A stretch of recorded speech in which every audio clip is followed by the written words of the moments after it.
자, 이제 본격적으로 합격을 위한 준비를 하셔야 돼요. 그래서 크게 카테고리로 보면 이제 준비, 그리고 실행.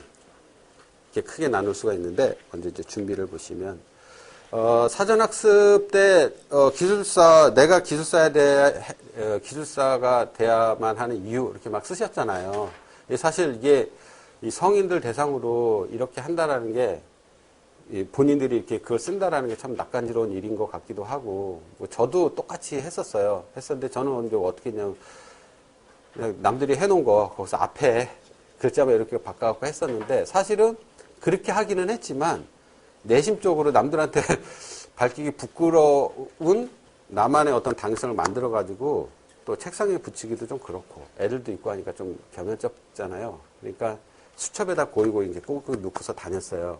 그래서 공부하기 힘들 때, 지칠 때, 도대체 내가 이거 공부하는 게 맞아? 그럴 때마다 이렇게 펼쳐서 봤습니다. 그런데 이게 굉장히 중요해요. 그래서 여러분들 사전학습을 하신 분들도 아마 그 30가지, 100가지, 정말로 그런 이유도 있을 수 있겠지만 아마 정말로 기술사를 따야 되는 이유를 몇 가지를 정말로 본인 스스로가 이것 때문에 내가 기술사를 반드시 따야 돼 라고 하는 거는 적어 놓으세요. 그러니까 누구한테 보여줄 필요는 없고요. 제일 좋은 거는 저는 책상 앞에다 붙여 놓는 게 제일 좋은 것 같아요. 크게 한 서너 가지로 글씨 크게 해가지고 붙여 놓는 게 제일 좋고, 저처럼 이렇게 좀 쑥스러움 많이 타고 좀 누구한테 보여주기 싫으면 수첩에다가 적어가지고, 그것도 자필로 적는 게 좋은 것 같아요. 그래서 적어가지고 틈틈이 진짜 지치고 힘들 때마다 보면 동기부여가 됩니다. 동기부여가 되고, 또 이제 시간이 몰리고 이제 한 회차 놓치고 또 회차 놓치고 하면은 이제 절박해집니다. 아, 내가 시간, 비용 다 들여서 이렇게 공부를 했는데 진짜 이번이 마지막이다. 이번에 안 하면 기술사 공부는 접어야겠다. 이렇게 되는 경우가 옵니다. 그렇게 될 때, 절박할 때 그런 거 한번 끄집어내서 보면, 그래, 내가 뭐 수개월 전에, 1년 전에, 2년 전에 이렇게 해서 내가 이런 이유로 내가 따려고 했었지. 해서 어떤 그 초심을 다시 잡아주는 그런 나침판 역할도 좀 합니다. 그래서 그 반드시 내가 왜 기술사가 돼야 되는지를 남한테 이렇게 막 말할 필요는 없어요. 하지만 본인 스스로는 꼭 마음 한켠에는 그걸 가지고 있어야 됩니다. 가지고 있어서 힘들 때마다, 지칠 때마다 이렇게 들여다 보셔야 돼요. 다시 또 어금니 한번 꾹 깨물고 다시 어두컴컴한 도서실에 또 앉아서 공부를 하게 되죠. 그래서 이 당위성 만들어서 하는 게 굉장히 중요하다라고 말씀을 드리고 싶고요. 그리고 가족의 협조는 반드시 구해야 됩니다. 이제 여기에서 결혼하신 분들도 있고, 안 하신 분들도 있고 하시는데, 미혼이신 분들은 그나마 조금 나아요.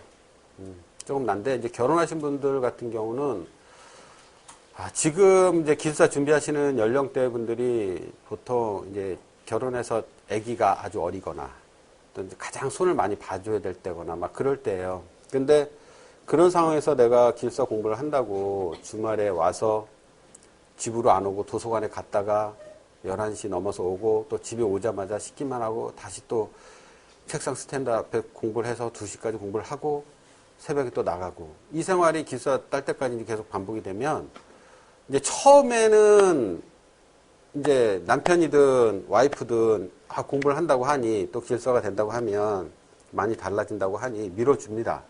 그런데 이게 좀 장기화가 되고 1년, 2년 넘어가게 되면, 사실은 1년, 2년 넘어가도 이게 따기 힘든 기술사 시험인데, 예, 남편이나 와이프 같은 경우는 이해를 못하죠. 이게 아니 끝도 안 보이고 이렇게 집안일은 내가 혼자 다 해야 되고, 그러니까 힘들어집니다. 그러다 보면은 나중에는 이제 뭐 그만합시다, 다음에 합시다, 이렇게 돼버려요. 그래서 합격할 때까지 가족의 협조를 구하는 게 굉장히 중요합니다. 그래서 왜냐면 이제 평일 퇴근 후에 그 다음에 주말 전부 다 우리 식구들하고 단절이 되는 거를 가족이 이해를 해줘야 돼요. 안 해주면은 힘듭니다. 예? 그리고 이제 또 결혼이라는 게 이 와이프하고 나만 사는 게 아니라 이 가정이라는 게 있다 보니까 연휴라든가 휴가, 또 이 시댁, 친정의 행사들이 있잖아요. 그런 행사들에 이제 참여를 하는 거를 미리 좀 약간은 양해를 구하시는 게 좋아요. 이게 내가 기술사 될 때까지는 그냥 당신이 좀 해줘라. 나는 금전적으로 지원을 많이 해주겠다. 이런 식으로 해서 좀 양해를 구하셔서 그 협조를 좀 구하셔야 됩니다. 그래서 가정이 편안해야 나와서 공부를 하는 사람도 이 공부가 되지, 집에서 이게 그렇게 해서 될 거냐고 이제 서로 악유가 있고 그런 상태에서 꾸역꾸역 도서관에 앉아 있으면 공부 안 돼요. 이게. 그러면 어떤 생각이 스물스물 드냐면 아까처럼 이게 내가 이렇게까지 해서 공부를 해야 되나? 응? 집사람도 또는 남편도 이렇게 싫어하는데 이렇게까지 내가 공부를 해야 되나? 그러면서 이제 흔들리죠. 흔들리죠. 그러면은 그래 다음에 하지 뭐 하고 이게 접게 됩니다. 또는 그런 식으로 계속 하루하루 흘러가다 보면 장수를 하게 돼요. 5, 6년. 이제 제 합격자 동기분 중에서는 이제 10년 하신 분도 있어요. 물론 그분이 10년 동안 계속 공부만 하신 건 아니죠. 딱 이런 패턴이었어요. 하다가 집안이 여의치 않아서 잠시 손 놓았다가 다시 공부하고 또 손 놓았다가 공부하고 해서 10년이 걸렸다고 해요. 근데 어쨌든 이거는 기술사 이후의 활동을 하기 위해서 라이센스를 얻는 거잖아요. 그죠? 기술사를 딱 땄다고 해서 모든 게 갑자기 세상이 확 바뀌지 않는 거잖아요. 그런 이유이기 때문에 기술사의 라이센스는 최대한 빨리 취득하는 게 좋습니다. 오랫동안 공부하는 게 좋지가 않아요. 나한테도 좋고 가족들한테도 좋고 빨리 취득을 하고 나한테 양보해줬던 가족들의 시간을 빨리 돌려줘야죠. 그래서 가족 협조를 구하는 게 중요하고 아내나 남편의 지원은 정말 합격의 지름길입니다. 합격할 때까지 남편이 와이프가 지원을 잘 해주잖아요. 그러면 좀 뭐랄까 그런 분들이 좀 빨리 붙는 것 같아요. 믿어주고. 그래서 그거를 좀 양해를 구하세요. 그 양해를 구하는 거는 이제 각자의 역량이겠죠. 돌아가셔서 구하시고요. 주변 정리를 좀 하셔야 됩니다. 조금 전에 말씀드린 거는 가족이고 이제 나머지는 다 여기 직장 다니시고 조직생활 하시니까.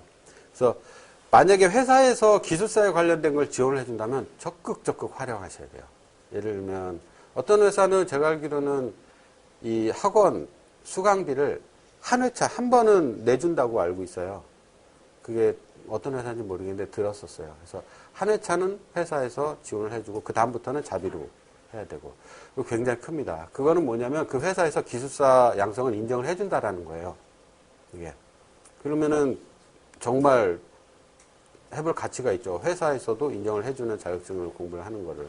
그래서 회사에서 이것저것 지원을 해주면 적극 활용을 하고 그리고 특히 회사가 아니더라도 회사 상사 바로 내 위에 사수가 예를 들면 제일 좋은 거는 기술사인 게 제일 좋아요. 그분들은 알아요. 이게 내 아끼는 후배가 기술사 공부를 한다. 그러면 너 이제 어려운 길에 들어왔구나. 그 어려운 길이 얼마나 아니 내가 알고 있으니 도와줄게 하면서 뭐 일을 아예 안 줄 수는 없으니 프로젝트도 이제 야근하지 않는 프로젝트 쪽으로 좀 돌려준다거나 그런 식으로 협조를 받을 수도 있어요. 그래서 만약에 처해진 그 조직의 환경이 그런 환경이라고 하면 적극적으로 활용을 하세요. 하셔서 나중에 기술사 된 다음에 그동안 못했던 거 다 하시면 되잖아요. 그래서 회사에서 만약에 지원을 해준다면 적극적으로 활용을 하시라. 그리고 친구 모임이나 술자리, 퇴근 후 모임 이거는 공식적으로 그냥 아예 딱 말씀을 하시는 게 좋을 것 같아요. 내가 그러니까 기술사 공부를 한다라고 말씀을 하실 수 있는 상황이 되면 그렇게 딱 말씀을 해버리시고 기술사가 도대체 뭔지도 모르는 사람들이다. 그런 사람 많아요. 기술사가 뭔지도 모르는 사람 많아요. 그러면은 이제 심지어는 그 기술사 딴 다음에 기사 따는 거예요? 뭐 이렇게 하는 사람도 있어요. 그러니까 그런 사람들이라면 굳이 기술사가 이런 건데 내가 이거 하려면 시간이 되게 많이 필요하거든. 그러니까 나는 앞으로 안 나갈게. 이렇게 말하면 입만 아프시니까 그냥 내가 개인적인 사정이 있어서 이제 앞으로 당분간 니들 모이면 못 나가겠다. 나 좀 빼줘라. 내가 한 1년 후에 돌아올게. 이렇게 하실 거나 해서 유두리 있게 잘 하셔서 술자리나 퇴근 후 모임을 잘 피하세요. 이게 사실 그 모임 자리 한두 시간, 그날 저녁에 술 한잔 하는 거, 그게 뭐가 문제겠습니까? 근데 문제는 뭐냐면, 그 다음에 패턴이 흐트러져요. 이게. 매일같이 습관을 들여서 퇴근해가지고 저녁 대충 먹고 도서관에서 공부하고 집에 와서 공부하고 이 패턴을 계속 유지를 했는데 그게 중간에 탁 저녁 먹고 술 먹고 와갖고 일찍 잠들고 패턴이 한번 탁 깨지면 다시 또 끌어올리는데 한 일주일 걸려요. 이게 패턴까지 올리기는 되게 쉬운데 그 패턴이 무너지는 거는 금방이거든요. 근데 그거를 다시 쉽게 올리면 좋은데 쉽게 올리기가 되게 힘듭니다. 그래서 아예 처음부터 요거는 좀 피하시는 게 좋아요. 그리고 취미 활동이라든가 그 학습 외 활동은 그것도 잠시 좀 보류해 주시는 게 좋습니다. 예를 들면 뭐 내 취미가 뭐 프라모델이라든가 그래서 퇴근 후에 뭐 조금씩 이런 걸 하고 그랬었는데 그런 것들도 이제 잠시 보류를 해 놓으시는 게 좋습니다. 어디 안 가요. 그런 취미 활동들은 내가 1년, 2년 공부하고 딱 돌아왔을 때도 그 취미 활동할 수 있는 시간이라든가 여건들은 그대로 더 있습니다. 있으니까 그런 것들은 잠시 보류를 해 두시는 게 좋다. 그래서 그런 식으로 주변 정리를 좀 하시는 게 좋습니다.